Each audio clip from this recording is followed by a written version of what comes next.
اور یہ جو محبت ہوتی ہے نا، یہ بڑی اندھی ہوتی ہے، اس میں انسان جان کی بازی لگا دیتا ہے۔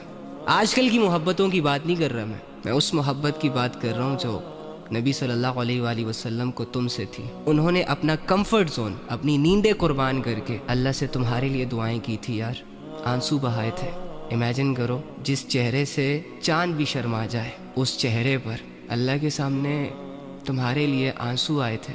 وہ ہاتھ کہ جب اللہ کے سامنے اٹھتے ہیں تو اللہ کا عرش کانپ جاتا ہے۔ نبی صلی اللہ علیہ وآلہ وسلم نے وہی ہاتھ اٹھا کر تمہارے لیے دعائیں کی تھی کہ یا رب میری امت کو آخرت کے عذاب سے بچا۔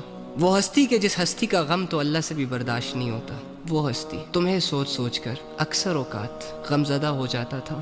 جو امتی، جو لڑکا، جو لڑکی اپنے اتنے بڑے محسن سے محبت نہیں کر پا رہا، اس کے لائے ہوئے دین پر عمل نہیں کر رہا، الٹا اپنے ہی ہاتھوں سے دین کو بدنام کر رہا ہے زمانے میں، کتنا ظالم ہے وہ شخص۔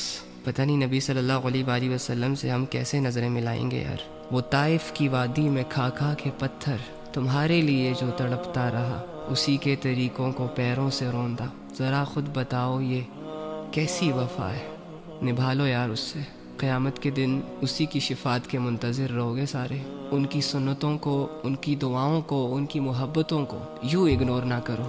نبی صلی اللہ علیہ وآلہ وسلم کی حدیثیں مجھے اور آپ کو چیخ چیخ کر اللہ کی طرف بلا رہی ہیں۔ ابو جہل کی طرح، بڑے بڑے مشرکوں کی طرح مت ٹھکراؤ نبی صلی اللہ علیہ وآلہ وسلم کی اس دعوت کو کہ جو انہوں نے گھر گھر، گلی گلی لوگوں سے مل مل کر لوگوں کو پیغام پہنچا کر دی۔ قولوا لا الہ الا اللہ تفلحوا، کہ لا الہ الا اللہ پڑھ لو، کلمے والی زندگی اختیار کر لو، اللہ کو مان لو، اللہ کی مان لو، کامیاب ہو جاؤ گے۔ بہت سارے لوگوں نے ٹھکرا دیا، بہت سارے لوگوں نے کلمے والی زندگی کو مشکل کہا، اللہ کی عبادت کو مشکل کہا، اور ساری عمر گناہوں میں اپنی زندگی گزار دی، شرک میں اپنی زندگی گزار دی، اندھیروں میں اپنی زندگی گزار دی، مر گئے۔ کس کا نقصان ہوا؟ ان کا اپنا۔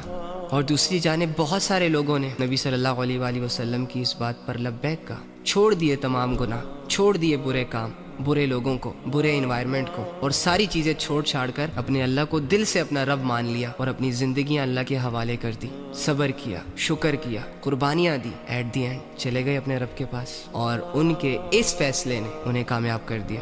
اب ہر زمانے میں لوگوں کو اللہ کی طرف بلایا جائے گا، اور چونکہ یہ زمانہ ہمارا ہے تو ہمیں بھی اللہ کی طرف بلایا جائے گا۔ پھر یا تو ہم اپنی مرضی سے اللہ کی طرف آ جائیں گے، اور یا شیطان کے راستوں پر چل کر موج مستیوں میں اپنی زندگی گزار کر مر جائیں گے۔ تو سوال کرو خود سے کہ جب تمہیں اللہ کی طرف بلایا جاتا ہے تو تم آتے ہو کہ نہیں آتے؟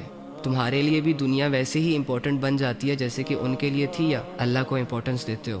یہ نہ ہو کہ زندگی ہاتھ سے نکل جائے اور پھر افسوس کرتے پھریں کہ کاش ہم یہ کرتے، کاش ہم وہ کرتے۔ آج کے دن کو ضائع نہ کرو۔ اگر اللہ کو مانتے ہو تو پھر اللہ کی مانو یار، خود کو دھوکے نہ دو۔ وقت ہمیشہ تمہارا ساتھ نہیں دے گا،